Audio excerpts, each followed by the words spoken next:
स्वागत है आपका नई धारा रेडियो की एक और पॉडकास्ट श्रृंखला में।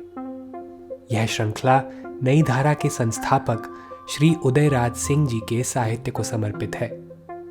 इस पॉडकास्ट में आप सुनेंगे उदयराज जी द्वारा लिखी कहानियां, संस्मरण व लेख। सुनना न भूलें नई धारा रेडियो पर। आज सुनिए यात्रा वृत्तांत एल्प्स नवयौवना की गोद में। यह यात्रा वृत्तांत जुलाई 1952 में नई धारा में प्रकाशित हुआ था। एल्प्स के उच्चतम हिम मंडित शिखर को स्विट्जरलैंड के वासी युंगफ्राउ अर्थात नवयौवना के नाम से पुकारते हैं। इसके सौंदर्य की कहानी मैं किताबों में पढ़ चुका था और इसके यौवन की तारीफ मैं विदेश से आए हुए यात्रियों की जुबानी भी सुन चुका था, परंतु इस नवयौवना को देखने का सौभाग्य मुझे नहीं मिला था। इस वर्ष मई में मैं यूरोप गया तो जान पड़ा कि इसका सौंदर्य देखे बिना लौट जाना जीवन के एक संचित सपने को बिखेर देना होगा और मेरी यूरोपीय यात्रा भी पूरी न कहलाएगी। बस लंदन में ही अमेरिकन एक्सप्रेस के जरिए युंगफ्राउ जाने का प्रोग्राम तय हो गया। युंगफ्राउ की चोटी पर लोग अक्सर इंटरलाकन से जाते हैं। इंटरलाकन थून झील पर बनी एक सुंदर स्विस बस्ती है। इसे आप ना एक बड़ा शहर कहेंगे और ना एक गांव ही। ये मुख्यतः यात्रियों के आवागमन का केंद्र है। शहर के कोलाहल से दूर परंतु तमाम शहरी सुख सुविधाओं से परिपूर्ण। अच्छे अच्छे होटल, तैरने के लिए कुंड तथा अमीरों की दिलबस्तगी के लिए सुंदर कुर्साल कैसीनो भी है, जहां नाच गाना और तरह तरह के मनोरंजन के सब साधन मौजूद हैं। इसी कैसीनो में फूलों की घड़ी मिलेगी जो फ्लोरल क्लॉक के नाम से प्रसिद्ध है। जब मैं इंटरलाकन पहुंचा तो घड़ी की सुई 4 पर खड़ी थी। स्टेशन पर होटल मेट्रोपोल की गाड़ी खड़ी थी। उसमें सवार हो मैं होटल पहुंचा। कमरे में दाखिल होते ही चेम्बरमेड ने जब खिड़की का पर्दा हटाया तब सामने उसी नवयौवना को पाया जो चांदी की तरह चमक रही थी। आंखें उस पर टिक गईं। ठिठक कर रह गया मैं। अपूर्व सौंदर्य, चिर नवीन आकर्षण, अद्वितीय दृश्य, सौम्य मूर्ति। मैं उसे भाव विहल होकर देख रहा था कि चेम्बरमेड ने मुस्कुराते हुए कहा, इसके सौंदर्य को घंटे भर बाद देखेंगे। चांदी सी चमकती हुई इसकी दीप्ति कंचन सी दिखने लगेगी। और सचमुच थोड़ी देर बाद कुर्साल कैसीनो में बैठा जब मैं उसे निहारने लगा तो डूबते हुए सूरज की किरणों से दीप्त हो वह स्वर्ण स्तूप सी खड़ी थी। बादल की टुकड़ियां उसकी छाती को चूमकर सुदूर कोने में विलीन हो जाती थीं। इंटरलाकन से सुबह के 7 बजे युंगफ्राउ के लिए गाड़ी खुलती थी। खूब तड़के उठने के लिए हम लोग जल्द सो गए। भोर में 5 बजे उठे तो आसमान साफ था। बादल की टुकड़ियां कहीं भी नजर नहीं पड़ती थीं। युंगफ्राउ की चोटी आसमान चूम रही थी। वनमाली की किरणें अभी छू नहीं पाई थीं। अक्सर लोग हफ्तों इंटरलाकन में बूंदी पानी की वजह से पड़े रहते हैं और युंगफ्राउ के दर्शन नहीं कर पाते, मगर मैं बड़ा बड़भागी था कि आते ही दिन साफ मिला। स्टेशन पर पहुंचे तो काफी भीड़ थी। सब लोग किनारे वाली सीट पर बैठने की फिराक में थे ताकि अच्छे दृश्यों को देख सकें। खुशकिस्मती से मुझे एक कोने में खासी अच्छी सीट मिल गई। गाड़ी खुली। डिब्बे में बड़ी चहल पहल। संसार के हर कोने से लोग इस नवयौवना के सौंदर्य को देखने के लिए हजारों मील का सफर तय कर यहाँ आए हुए थे। ब्राजील से तो कई लोग थे। सब एक स्वर में स्विस लोगों के पुरुषार्थ की भूरी भूरी प्रशंसा कर रहे थे। 11,333 फीट ऊंचे युंगफ्राउ के हिममंडित शिखर पर बिजली द्वारा संचालित ट्रेन पहुंचा देना कोई कम अचरज की बात नहीं। और कमाल तो ये है कि युंगफ्राउ रेलवे का निर्माण 1912 में हो चुका था। थोड़ी देर में गाड़ी पहाड़ पर चढ़ने लगी। छोटी छोटी पहाड़ी बस्तियां दूर छूटने लगीं और युंगफ्राउ भी पहाड़ियों में छिपने लगा। सब लोग उत्तेजित थे। तरह तरह की बातें होती। सब एक दूसरे को एक से एक रोमांचकारी दृश्य दिखलाने में आनंद ले रहे थे। कहीं पहाड़ी नदियां बड़े वेग से भागी जा रही थीं तो कहीं हजारों फीट की ऊंचाई से पहाड़ की छाती को बेंध कर झरना गिर रहा था जो जमीन छूते छूते पानी की फुहियां बनकर विलीन हो जाता था। तभी हमारी गाड़ी लॉटरब्रैनन पहुंची। यहां इसे छोड़ दूसरी गाड़ी पकड़नी थी। वहां गाड़ी सामने खड़ी थी। उसमें सवार हो जब हम आगे बढ़े तो किताब पढ़ना और बातें करना बंद हो गया। सब एकटक हजारों फीट गहरी घाटियों को देखने लगे।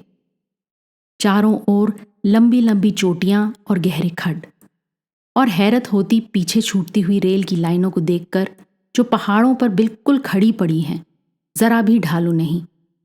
2 पटरियों के बीच एक तीसरी कांटेदार पटरी है जिस पर ट्रेन का एक कांटेदार चक्का घूमता रहता है।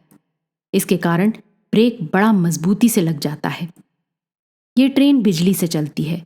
इसकी बिजली हाइड्रो इलेक्ट्रिक पावर स्टेशनों से आती है। यदि बिजली का आना किसी कारण से कभी बंद हो जाए तो ट्रेन के पहियों में ऐसा यंत्र लगा हुआ है जो झट बिजली पैदा कर ब्रेक लगा दे।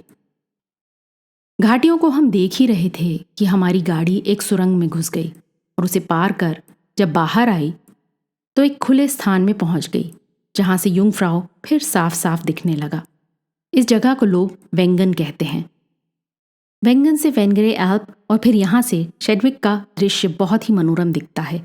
कहीं कहीं फूल की झाड़ियाँ दिखती हैं और कहीं हरी घास पर सफ़ेद स्पंज की तरह बर्फ जमी हुई मिलती है।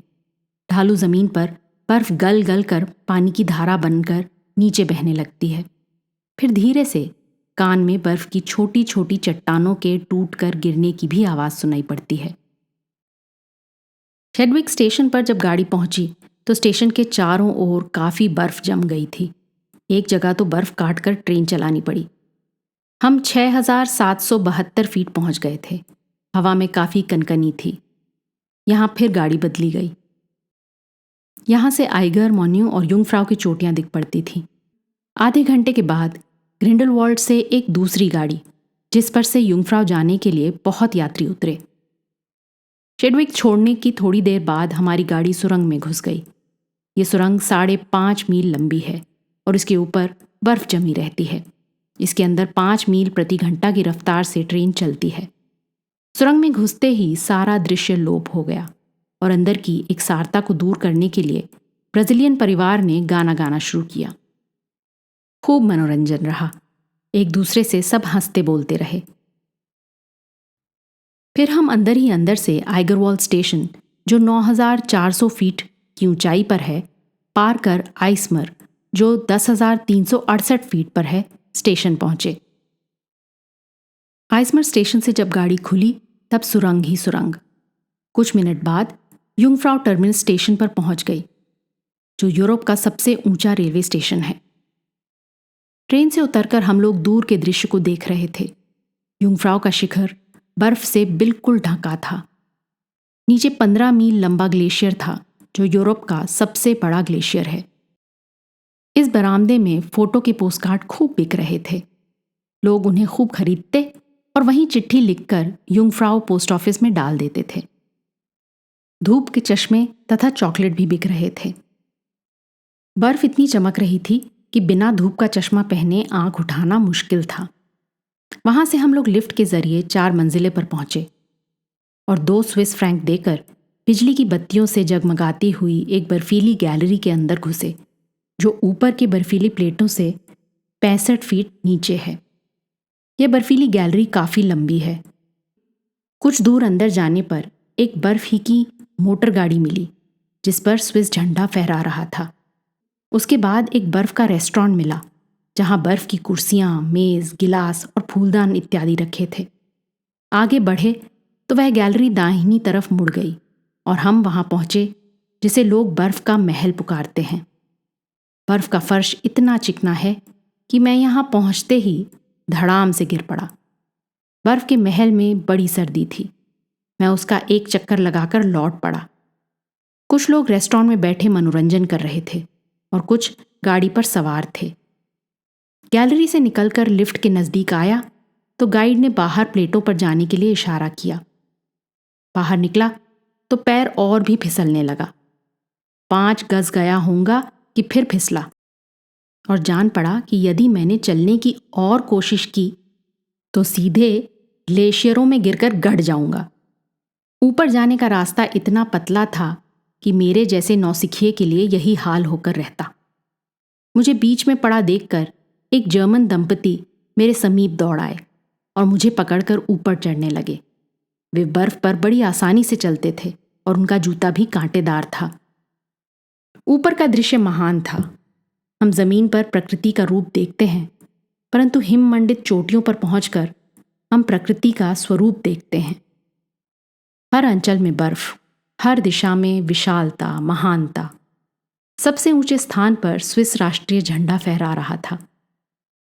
यहां कुछ ही दूर चलने पर दम फूलने लगता है।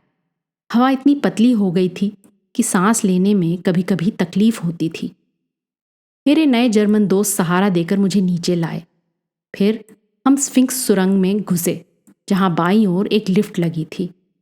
1 स्विस फ्रैंक देकर हम लिफ्ट में बैठकर ऊपर वेधशाला में पहुंचे, जो 11,723 फीट पर बना है। वहां के टेलीस्कोप में हम ब्लैक फॉरेस्ट भी देख सकते थे। वहां से हम फिर स्फिंक्स सुरंग में आए और आगे बढ़कर दूसरे छोर पर निकले।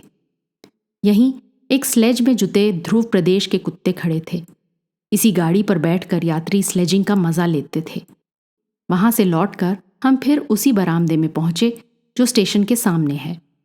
वहीं लिफ्ट पर चढ़कर हम दूसरी मंजिल पर पहुंचे, जहां एक सुंदर होटल था। होटल हीटर से गर्म था।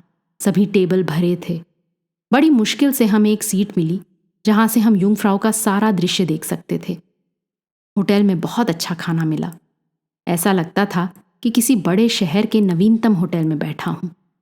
पैमाने से पैमाने टकरा रहे थे और जान पड़ता था कि यहाँ की नवेलियां प्रकृति पर पुरुष के विजय की पताका लिए नाच रही हैं, गा रही हैं। खाना खत्म होते ही पता चला कि गाड़ी खुलने का वक्त हो गया है। एल्प्स की नवयौवना के सौंदर्य के निखार को एक बार फिर निरख कर मैं ट्रेन में आकर बैठ गया। देखते ही देखते फिर भीड़ जम गई। सभी हंस रहे थे। वहां के कोने कोने का गुणगान कर रहे थे और साथ ही साथ स्विस कौम के पुरुषार्थ की प्रशंसा करते अघाते भी नहीं थे। इतनी ऊंची चोटी पर ट्रेन पहुंचा देना और बर्फ से लदी एक ही चट्टान को काटकर इतनी चीजों का निर्माण कर देना कोई खेल नहीं। सालों अनवरत परिश्रम की देन है ये युंगफ्राउ रेलवे और ये युंगफ्राउ का क्रीड़ा स्थल। इस पॉडकास्ट को सुनने के लिए आपका धन्यवाद। हम आशा करते हैं कि हमारी यह प्रस्तुति आपको ज़रूर पसंद आई होगी। अन्य पॉडकास्ट्स, वीडियो इंटरव्यूज़ आदि के लिए नई धारा को सभी सोशल मीडिया प्लेटफॉर्म्स पर फॉलो करें। जल्द ही आपसे फिर मुलाकात होगी। धन्यवाद।